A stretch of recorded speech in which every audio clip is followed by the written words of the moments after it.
Kita berterima kasih atas hadiah kehidupan yang Allah berikan kepada kita hari ini. Hari ini kita masih diberikan pinjaman kehidupan. Itu artinya napas yang keluar masih diizinkan masuk lagi. Pesan semestanya sederhana. Artinya Allah masih akan menggunakan kita untuk menjadi kepanjangan tangannya. Masih akan menggunakan kita untuk menjadi wakilnya, menyampaikan cinta kasihnya pada seluruh makhluk di semesta ini. Oleh karena itu, mari kita puji Dia bersama-sama membaca hamdalah. Alhamdulillahi Rabbil Alamin.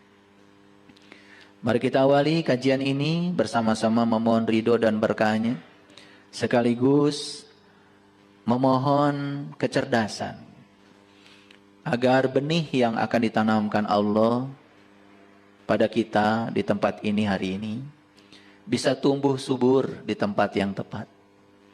Sehingga ilmu ini menjadi ilmu yang bermanfaat, menjadi syafaat, menjadi penolong bagi kita semua. Buat apa banyak ilmu kalau ilmu itu hanya akan menjadi hijab antara kita dengan Allah? Buat apa banyak ilmu kalau ilmu itu hanya membuat kita jadi sombong, malah merendahkan pihak lain karena merasa diri kita sebagai orang yang berilmu. Semoga ilmu ini membawa kita pada kerendahan hati, menjadikan kita orang-orang yang selalu menebarkan rahmat bagi semesta. Oleh karena itu mari kita sapa asma Allah dengan kelembutan dan cinta, seraya membaca basmalah. Bismillahirrahmanirrahim. Kesulitan itu ada apa tidak ada?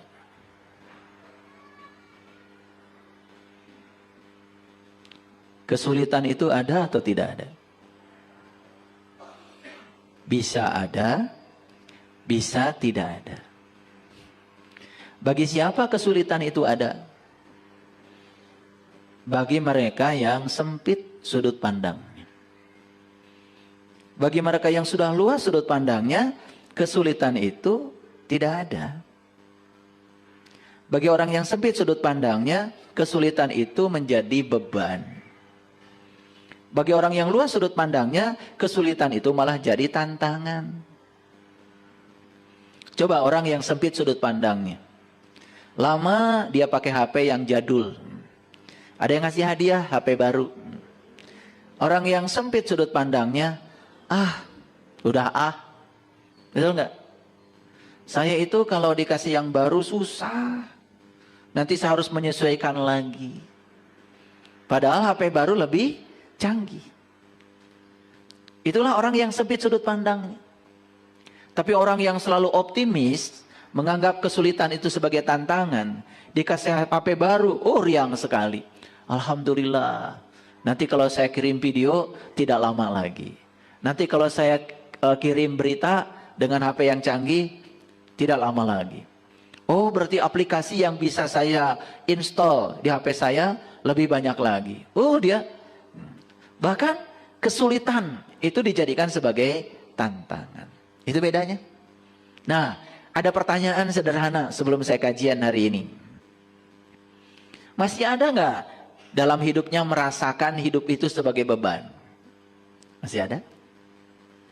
Masih ada? Oke. Ya, tidak usah dijawab keras-keras. Karena saya juga udah tahu. Kan dari wajahnya kelihatan ya. Yang hidupnya beban dengan yang hidupnya sudah penuh dengan sukacita. Kelihatan. Ya. Nyanyi nggak bisa. Joget nggak bisa. Ada musik padahal sudah jiwanya itu sudah meronta-ronta pengen joget. Tahan. Ya. Hidup yang semacam itu ya tidak bisa dinikmati, tidak bisa dirayakan. Hidup terlalu serius. Akibatnya cepat tua. Proses kematian sel dalam tubuh begitu cepat. Bahkan orang yang stres itu satu hari ya bisa mengalami kematian sel dalam tubuhnya 17 miliar sel dalam 24 jam itu. Bisa dibayangkan ya? Kalau sel-selnya mati, berarti tubuh ini secara perlahan sudah mengalami kematian. Kematian lebih cepat. Akibat apa? akibat merasakan hidup sebagai beban. Hidup bukan sebagai tantangan. Ya, kenapa? Karena sudut pandang terhadap kehidupan sempit. Oleh karena itu, menjalankan ritual-ritual agama tanpa kesadaran tidak akan membuat kita semakin luas pengetahuannya, tidak akan semakin luas sudut pandangnya, malah semakin sempit. Hasil akhirnya apa? Menganggap hidup sebagai beban. Ya? Nah, jadi oleh karena itu, yang namanya beban itu kan relatif. Bagi seseorang bisa jadi beban, bagi orang lain malah tidak terasa sebagai beban. Kan tergantung dari kekuatan yang dimiliki oleh dirinya sendiri. Jadi oleh karena itu, kenapa kita penting untuk meningkatkan kualitas pikiran, kualitas kata-kata, dan kualitas perbuatan kita, supaya hidup ini adalah perayaan. Supaya hidup ini bukan sebagai beban. Hidup ini sebagai tantangan untuk selalu meningkatkan kualitas diri. Sehingga puncaknya kehidupan tentu saja mendapatkan kemerdekaan. Ya, gitu. Kira-kira itu topik kita hari ini. Oleh karena itu, izinkan saya untuk membahas bagaimana caranya supaya kegelapan itu berevolusi menjadi cahaya. Saya tidak menyebut revolusi ya, tapi evolusi. Kalau evolusi berarti tahap demi tahap. Ya. Jadi tidak perlu khawatir ketika kita berjalan lambat, yang penting terus-menerus berjalan. Ulangi ya, tidak perlu khawatir kita berjalan lambat, yang penting terus-menerus berjalan. Karena hidup itu seperti mengayuh sepeda. Kalau berhenti mengayuh, maka pasti akan jatuh. Ya, saya sedang bikin sumur tuh di Jelekong, sumur bor. Nah, Jelekong itu kan kawasan gunung batu. Begitu dibor 4 meter, langsung bilang tukang sumur, "Pak, ayah batu."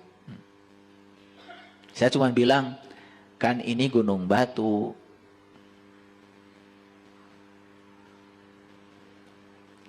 Terus saya bilang, "Mau pindah?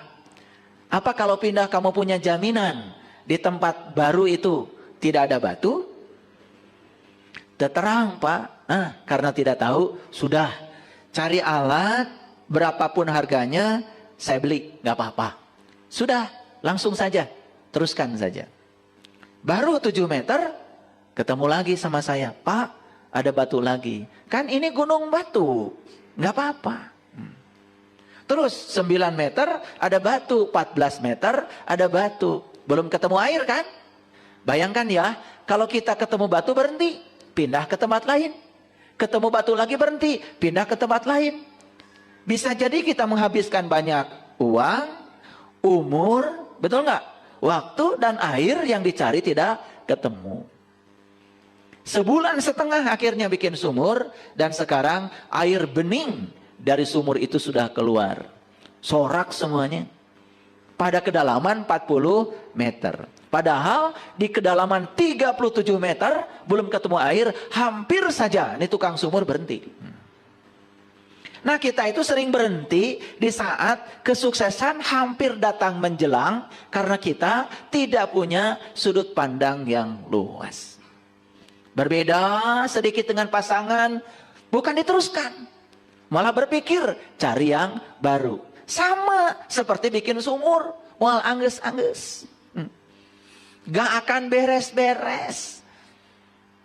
Nah, ketika kita meninggalkan ya semua perjuangan kita yang lalu karena ada hambatan, apa yang terjadi? Kita tidak dapat apa-apa. Bayangkan ya, kalau si tukang sumur itu berhenti pada kedalaman 37 meter, padahal 3 meter lagi dia akan mendapatkan air. Kan dia juga tidak dapat bayaran dari saya. Betul nggak? Itulah gambaran kehidupan kita. Kita itu sering sekali berhenti di titik di mana yang kita cari hampir ketemu. Kadang-kadang kita sering berubah dengan apa kata orang tentang diri kita. Baru saja orang bilang ini itu, langsung sudah mundur, mengkerut. Kapan kita akan menjadi seorang pemberani kalau kita tidak berhadapan dengan situasi yang menakutkan? Karena keberanian itu hanya akan muncul kalau kita bisa melewati situasi yang menakutkan. Yang penakut selamanya akan penakut. Makanya saya sering mengatakan, hanya orang yang berani tersesat yang tidak akan tersesat dalam hidup ini. Coba yang takut tersesat, kan gak kemana-mana.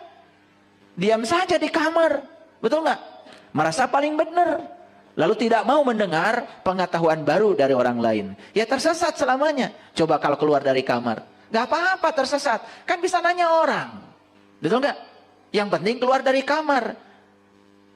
Tersesat itu hanya terjadi apabila kita keluar dari kamar, betul gak?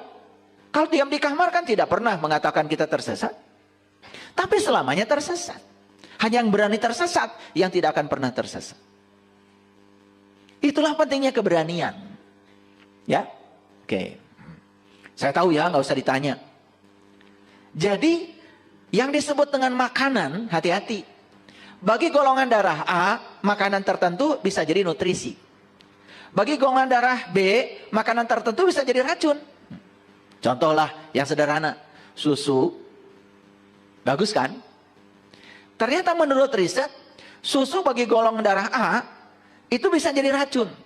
Kecuali difermentasi dulu, baru jadi nutrisi. Tapi bagi golongan darah O, susu diminum langsung, ternyata itu jadi nutrisi. Jadi tidak semua hal yang sama akan memberikan efek yang sama pada setiap orang. Karena setiap orang itu unik.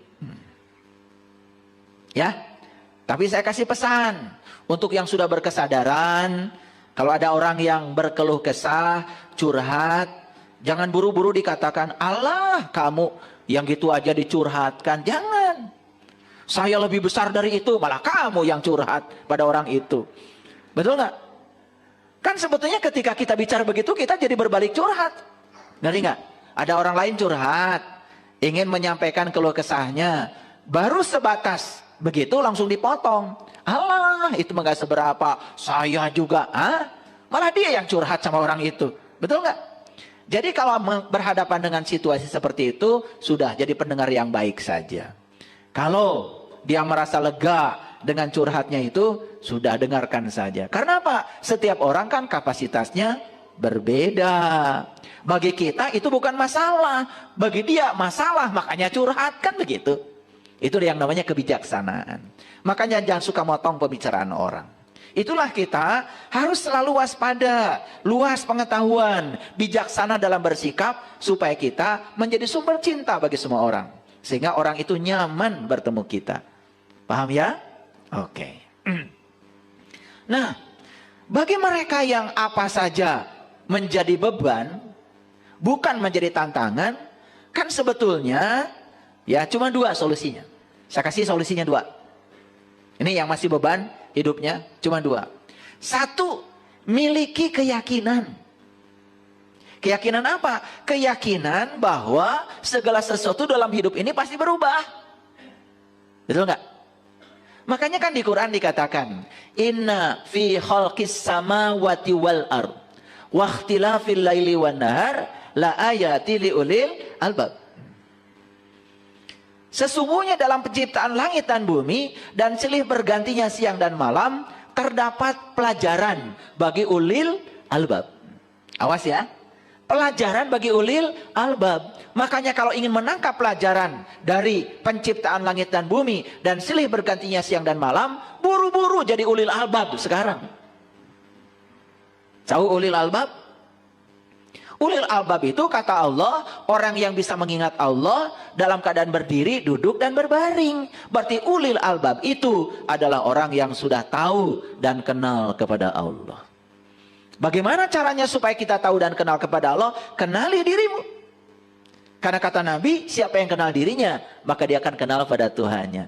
Jadi sebetulnya selalu apapun masalah kita, apapun penderitaan kita dalam hidup, sumber utamanya adalah karena kita tidak kenal jati diri kita sendiri. Itu masalahnya. Tapi itu diabaikan oleh kita. Ya. Jadi yang pertama, untuk mengubah agar kegelapan menjadi cahaya, Agar beban itu menjadi tantangan, maka kunci yang pertama adalah miliki keyakinan. Keyakinan apa? Keyakinan bahwa dalam hidup ini tidak ada yang abadi.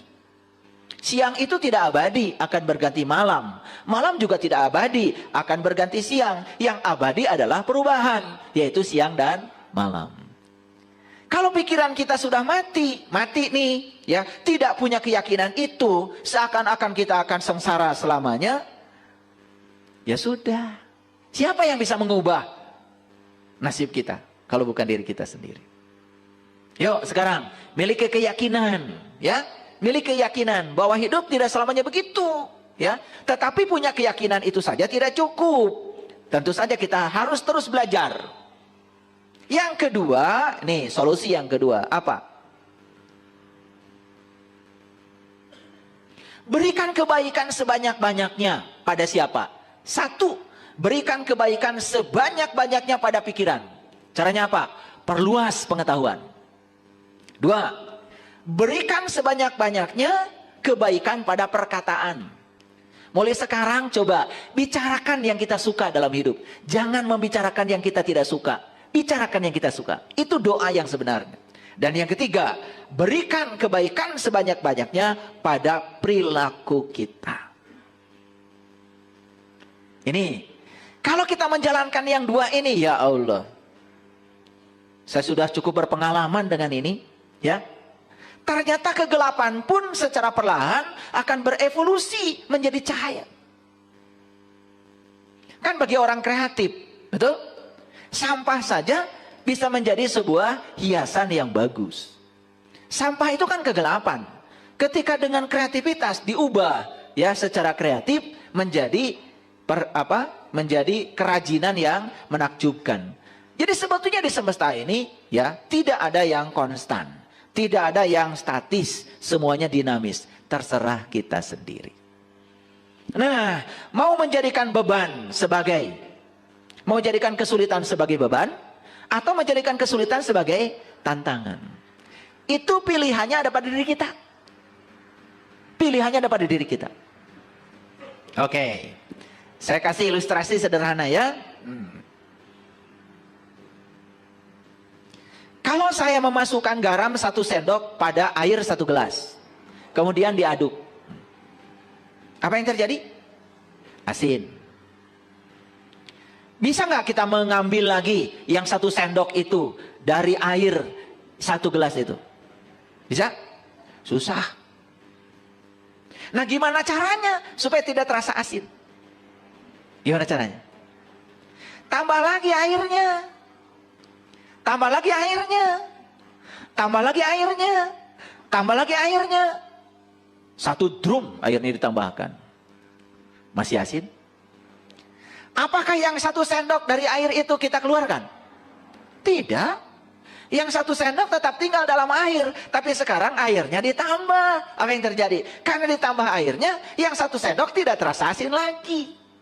Seperti itu beban hidup bagi orang. Maaf ya. Ekonomi susah.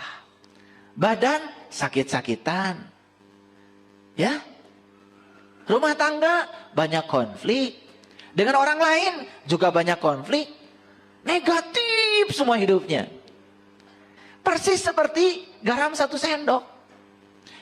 Nggak bisa dikeluarkan. Nggak bisa. Karena itu karmamu. Itu datamu. Nggak bisa dikeluarkan. Yang bisa dilakukan adalah tambah air. Tambah air. Tambah air. Jadi yang bisa dilakukan adalah menambah kebaikan. Tambah kebaikan pada pikiranmu. Ngaji kesadaran. Kayak gini. Ya. Jadi sesekali ngaji itu ngaji kesadaran. Ya. Saya tidak merendahkan yang ngaji ngapalin ini, ngapalin itu, baca ini sekian kali, nanti utang lunas. Ya terserah itu kalau percaya. Betul nggak? Malah terlalu banyak baca itu bukan nggak lunas, bukan utang lunas. Malah yang terjadi utang tambah banyak, kan nggak kerja. Betul nggak? Kan aneh. Betul nggak? Baca ya rojak 1 juta kali. Ya, tambah nggak kerja. Malam nggak tidur, besok mau kerja pusing, kelayangan. Betul nggak? Memangnya duit itu punya kaki, Kan nggak punya. Uang itu harus dijemput dengan tangan kita. Betul nggak?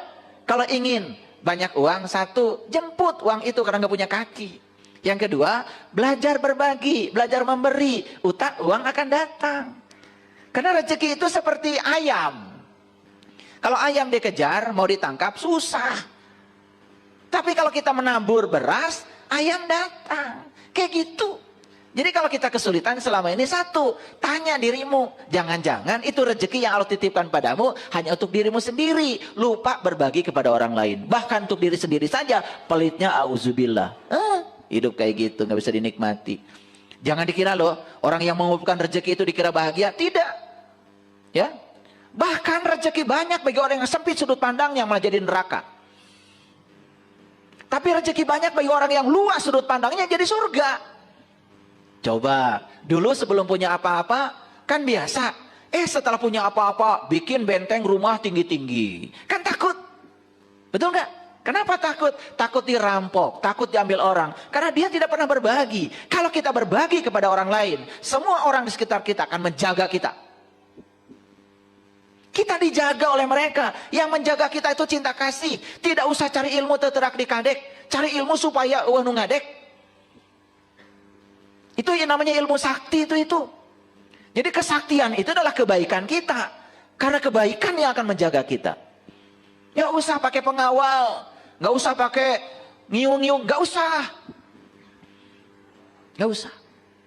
Semua orang di semesta ini sama pentingnya kok. Sama pentingnya. Jangan merendahkan orang. Jangan karena kita jabatannya tinggi merasa lebih penting dari orang lain. Nggak ada pejabat kalau nggak ada rakyat.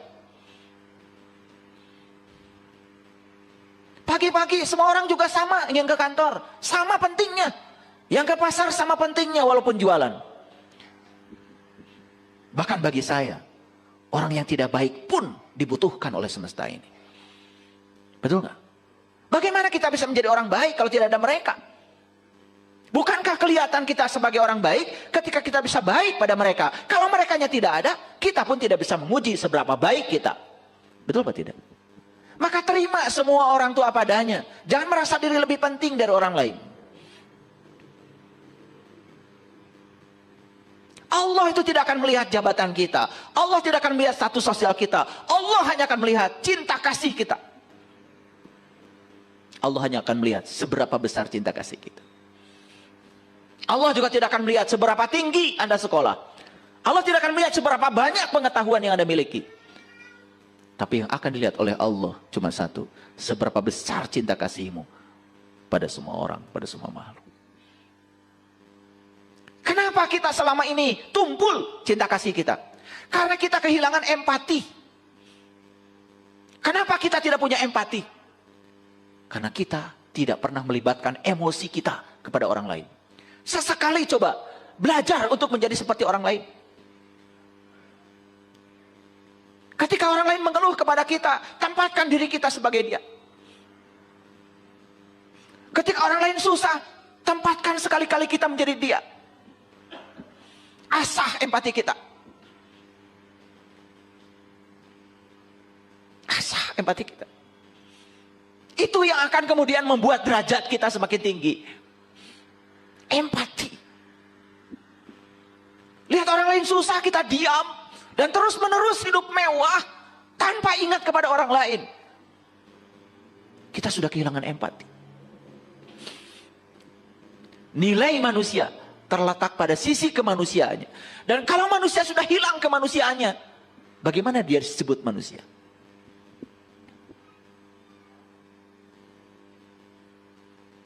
Bahkan berani merendahkan orang lain, berani menghina orang lain, mencaci maki orang lain. Ya Allah, HP ini hadirin terlalu sering digunakan untuk menghujat, rusak HP-nya. Kalau nggak jatuh. Jadi kalau lihat HP nggak mulus, itu jangan-jangan HP-nya terlalu banyak dipakai untuk menebarkan energi negatif itu. Ini hukum alam. Makanya kalau lihat orang perilakunya seperti apa, lihat aja sekarang HP-nya. Bonyok-bonyok HP-nya, itu pasti ada masalah. Saya ngomong, bener loh, serius ini. Karena saya mengamati. Apapun barang, kalau dijaga dengan cinta kasih, dia tidak akan rusak. Sama seperti tubuh kita. Kalau dijaga dengan cinta kasih, kasih makanan yang layak buat tubuh ini, kasih nutrisi yang bagus buat tubuh ini, kasih pikiran yang bagus buat pikiran ini, tubuh ini tidak akan sakit. Dia akan melayani kita. Jadi kalau tubuh sakit, berarti tubuh ini terlalu sering dipakai untuk melakukan sesuatu yang di luar kesenangan sang pemilik tubuh ini. Paham ya? Paham? Oke. Jadi terserah kita. Apakah kesulitan itu menjadi beban? Apakah kesulitan itu akan menjadi tantangan? Semua terserah kita. Makanya disitulah kita harus menambahkan. Apa tadi? Menambahkan kebaikan. Makanya cuma dua solusinya. Satu, miliki keyakinan bahwa segala sesuatu pasti berubah. Dua, miliki semangat untuk menambah kebaikan. Pada apa? Satu, pada pikiran. Dua, pada kata-kata. Tiga, pada perbuatan. Tambahkan sekarang kebaikan. Percaya sama saya. Sebesar apapun beban itu akan hilang dengan sendirinya. Sebesar apapun beban itu akan hilang dengan sendirinya. Dan ketika kita sudah tidak merasa terbebani, berlaku hukum alam semesta, like attracts like. Yang serupa akan menarik yang serupa. Nih, jualan kok kusut terus, ya? Modal ditipu terus. Sederhana sebetulnya, karena kitanya masih kusut. Masih kusut, ya. Masih memandang kehidupan sebagai beban, bukan kehidupan sebagai tantangan. Clear sampai sini? Nah, kira-kira itulah judul kita hari ini.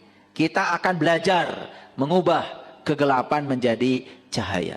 Kita evolusikan kegelapan menjadi cahaya. Kita evolusikan beban menjadi tantangan. Dengan apa? Tambahkan pada kita kebaikan. Satu, tambahkan kebaikan pada pikiran, banyak belajar.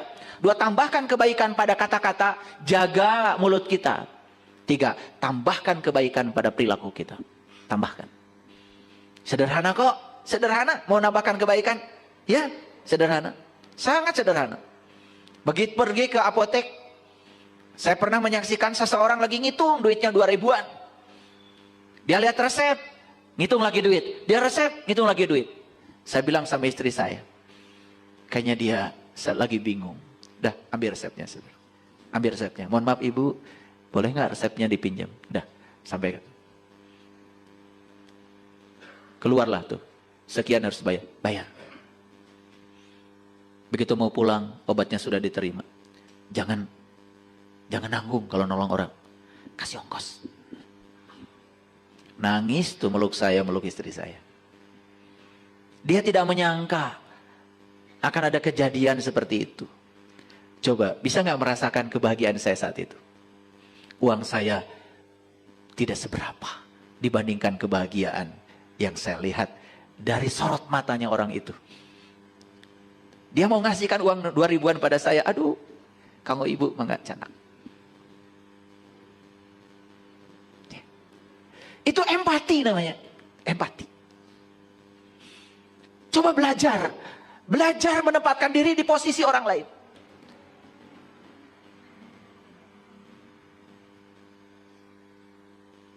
Itu hadir. Belajar. Asah diri ini, asah. Kalau kita dapat berkah, rezeki berlimpah, hati-hati, bukan untukmu. Itu titipan dari Allah, titipan. Akan dihadirkan orang-orang yang datang kepadamu untuk minta tolong.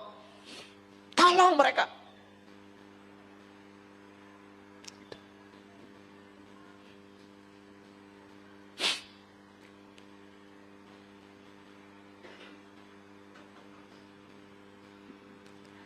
Jadi semua manusia itu sesungguhnya mewarisi benih cahaya. Namun benih itu ada yang jatuh di pinggir jalan, ada yang jatuh di bebatuan, ada yang jatuh di semak belukar, ada juga yang jatuh di tanah yang subur. Jadi kita ini sebetulnya datang ke semesta ini dikasih benih, diwarisi benih, namanya benih cinta kasih. Semua kita ini dikasih benih cahaya. Kenapa? Ketika Allah sudah selesai menciptakan tubuh ini, yang Allah tiupkan ke dalam diri kita adalah ruhku, bagian dari dirinya, yang maha welas, maha asih, maha gagah, maha luas, maha lembut, melekat di situ. Jadi semua kita tentu mewarisi benih itu. Siapapun, tanpa kecuali, bangsa manapun, suku manapun, Allah maha adil.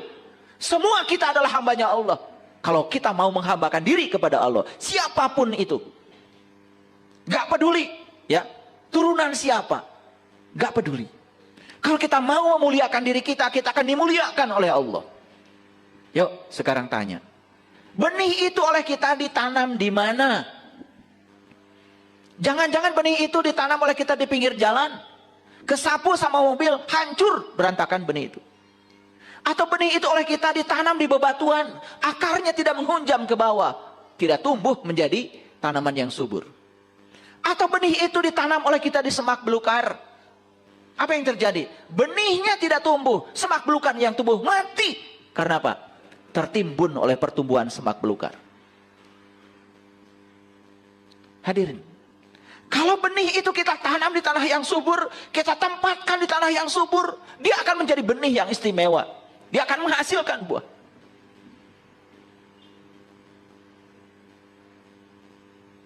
Ada yang pernah menanam pohon di sini? Ada? Siapa? Acungkan tangan. Nanam pohon apa? Pak Yos? Mangga? Mangga. Sudah berbuah? Belum. Ada yang sudah nanam pohon dan berbuah? Nanam pohon apa? Pohon? Nangka? Sudah berbuah? Sudah. Nanam pohon mangka, nangka, buahnya nangka. Gak mungkin buahnya mangga, tidak mungkin buahnya petek. Oleh karena itu, ketika habis nanam pohon mangga, siap-siap pasti panen nangka. Betul? Setelah nanam pohon nangka, panennya adalah nangka. Diambil tuh, begitu tua diambil. Begitu tua diambil, begitu tua diambil, begitu tua diambil, lama-kelamaan habis nggak buah nangka? Habis. Seperti itu. Kalau kita nanam sesuatu, nanam kebaikan, siap-siap kamu akan panen kebaikan. Kalau kamu nanam keburukan, kamu juga akan panen keburukan. Makanya saat panen, tanggung jawab. Ini buah tanaman saya. Petik aja terus. Petik terus, petik terus, lama-kelamaan habis. Betul atau tidak? Jadi semua yang terjadi dalam kehidupan kita hari ini, itu adalah buah yang sedang kita panen, akibat kita yang menanamnya. Belajar bertanggung jawab. Dan kita tidak mungkin menghindari, saya menanamnya nangka, saya pengennya duren, gak mungkin, gak mungkin. Nah itulah ketidakpuasan dalam hidup selalu lahir dari keinginan. Ulangi ya, ketidakpuasan dalam hidup selalu lahir dari keinginan. Selalu tidak puas pada orang. Kenapa? Kita ingin setiap orang seperti yang kita mau. Begitu orang tidak seperti yang kita mau, kita tidak puas. Lalu menolak orang itu. Betul Pak tidak? Mau sampai kapan? Keinginan itu gak ada akhirnya hadirin. Gak ada akhirnya. Yuk sekarang kita tanya. Kita tanya ya. Jujur ya. Nah. Kita diwarisi benih cahaya. Kita diwarisi benih cinta kasih oleh Allah saat kita datang ke semesta ini. Tumbuh apa tidak benih itu? Tumbuh apa tidak? Subur apa tidak? Mungkin tumbuh, tapi karena nanamnya di bebatuan, akarnya tidak menghunjam. Mungkin tumbuh, cuma nanamnya di semak belukar. Mungkin tumbuh, ya, tetapi salah nanamnya, tidak di tempat yang subur, akibatnya nggak panen-panen. Apalagi nanamnya pinggir jalan, sebentar juga kelindes mobil, apalagi ke bawah angin, betul atau tidak? Nah, sekarang tinggal tanya, kenapa ya benih itu pada orang lain tumbuh, kok pada saya tidak tumbuh? Satu masalah kita adalah sempit sudut pandang. Kata-katanya selalu negatif, perbuatannya pun selalu negatif. Itu doa kita. Ya.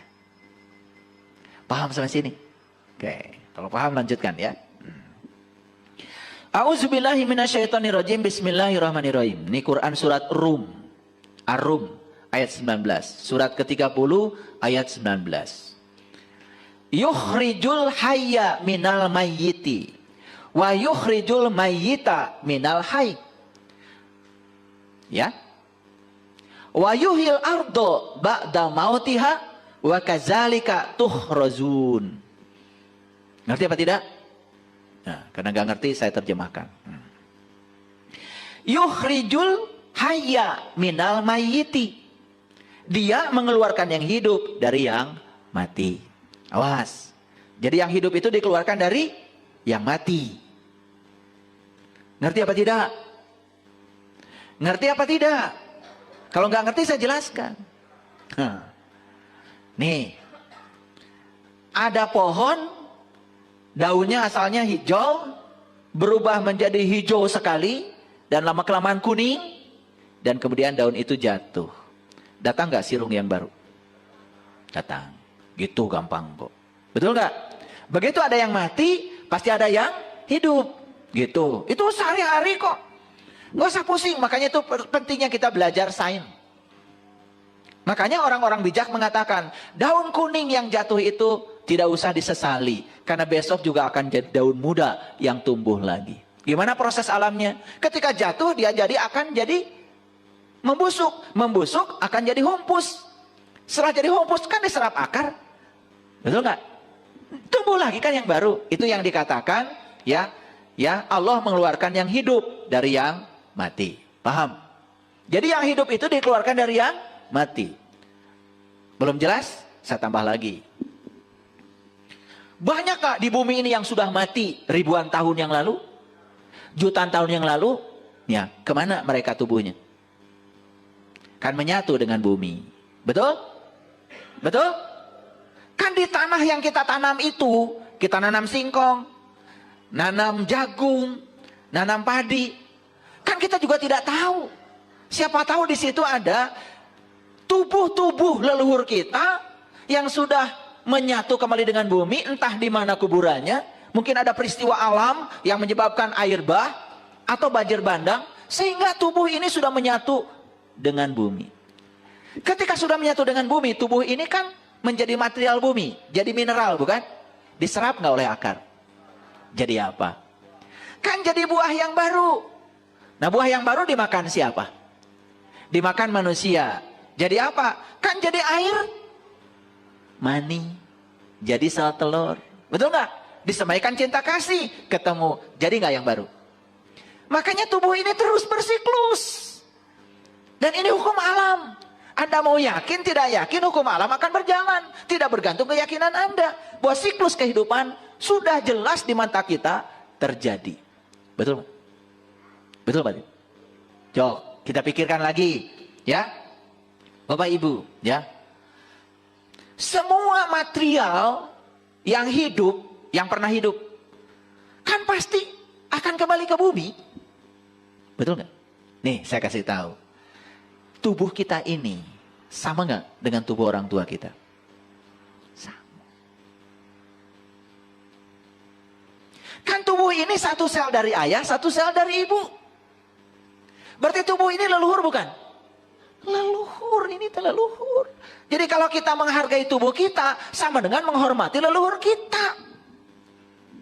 Jarahi tubuh ini. Gimana caranya? Urus, pelihara, kasih yang pantas buat tubuh ini.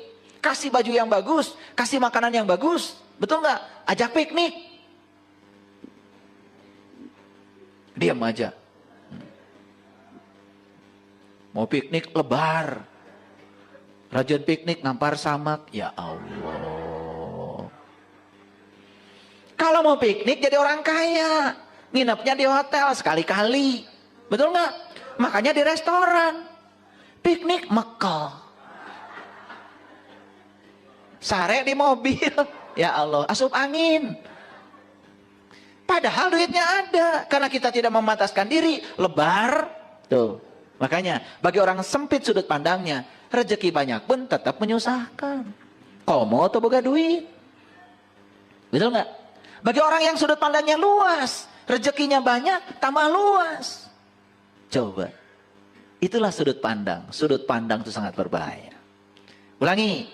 Dia mengeluarkan yang hidup dari yang mati. Kata siapa? Kata Allah. Bukan kata saya.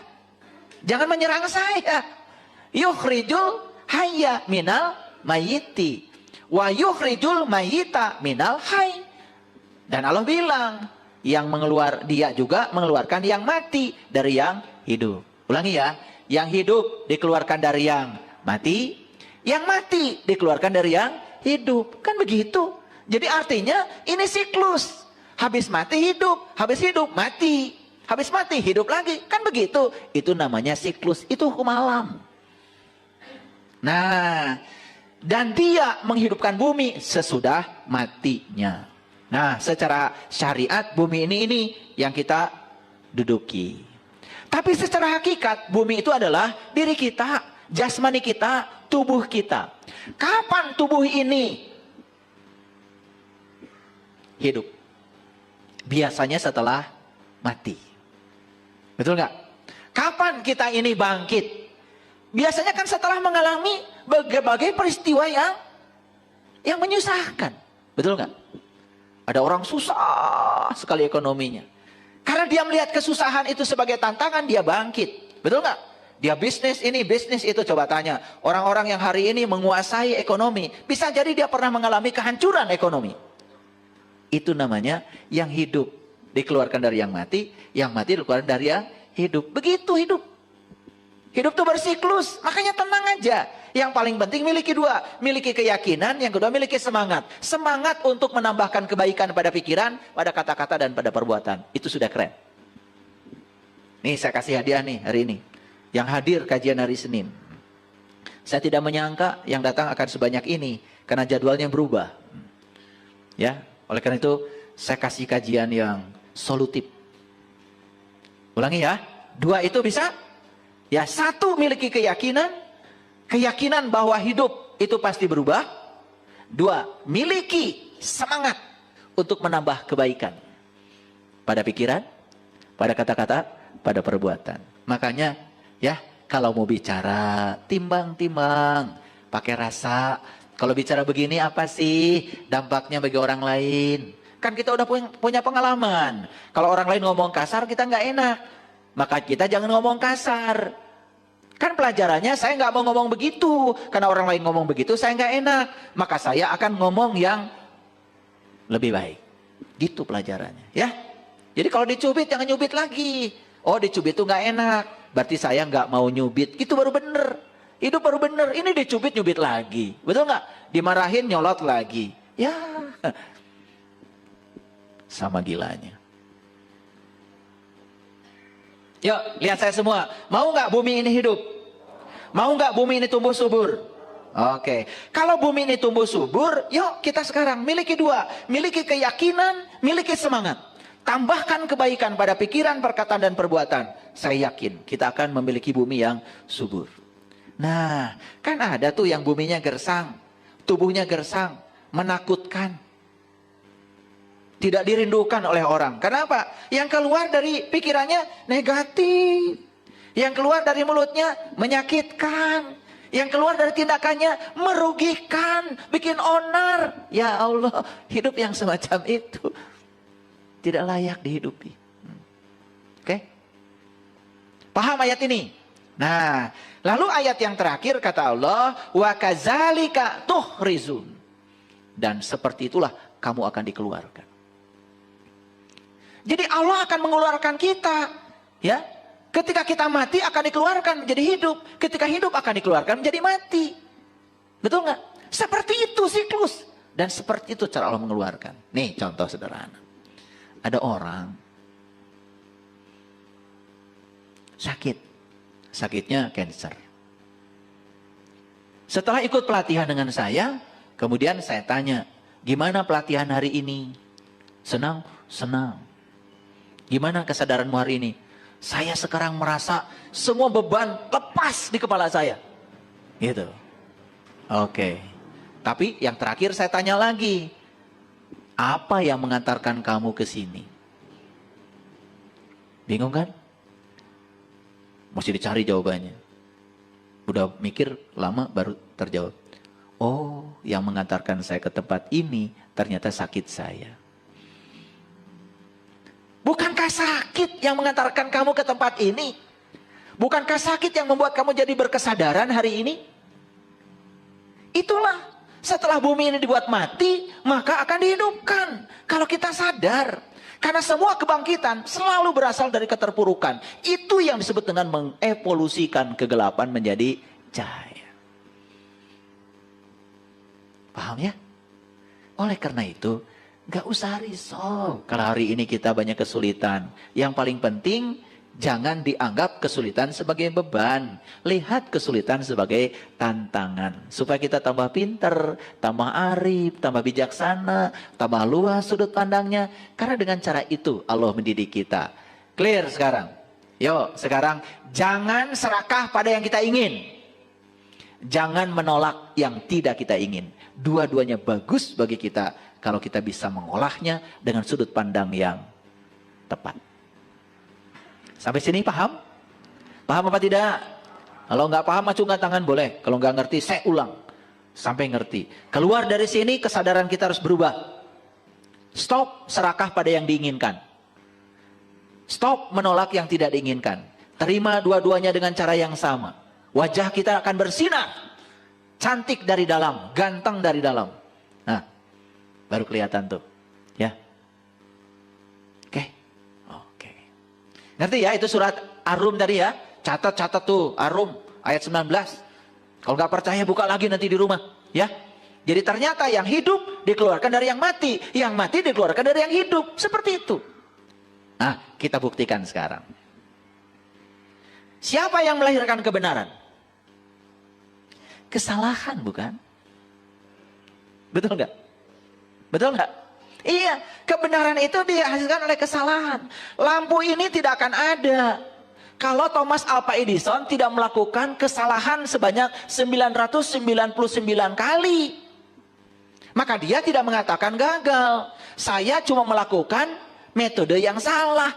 Justru metode yang benar ditemukan setelah melakukan metode yang salah. Makanya jangan suka menyalahkan. Bisa jadi kesalahan yang melahirkan kebenaran. Paham ya? Kesalahan anggap saja kegelapan. Ternyata justru yang menghasilkan cahaya bisa jadilah kegelapan. Pernah dengar nggak?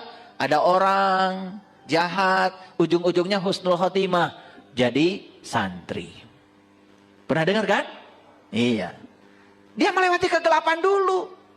Lalu karena bosan di kegelapan kan mendapatkan cahaya. Makanya pepatahnya R.A. Kartini itu bukan habis gelap terbitlah terang. Bukan. Terjemahannya keliru. Saya pernah tanya ahli bahasa yang mengerti bahasa Belanda. Ternyata yang benar itu adalah menyusuri kegelapan untuk mendapatkan terang. Menyusuri kegelapan untuk mendapatkan terang. Bukan habis gelap terbitlah terang. Itu terjemahannya menurut yang mengerti bahasa Belanda kurang tepat. Menyusuri kegelapan untuk mendapatkan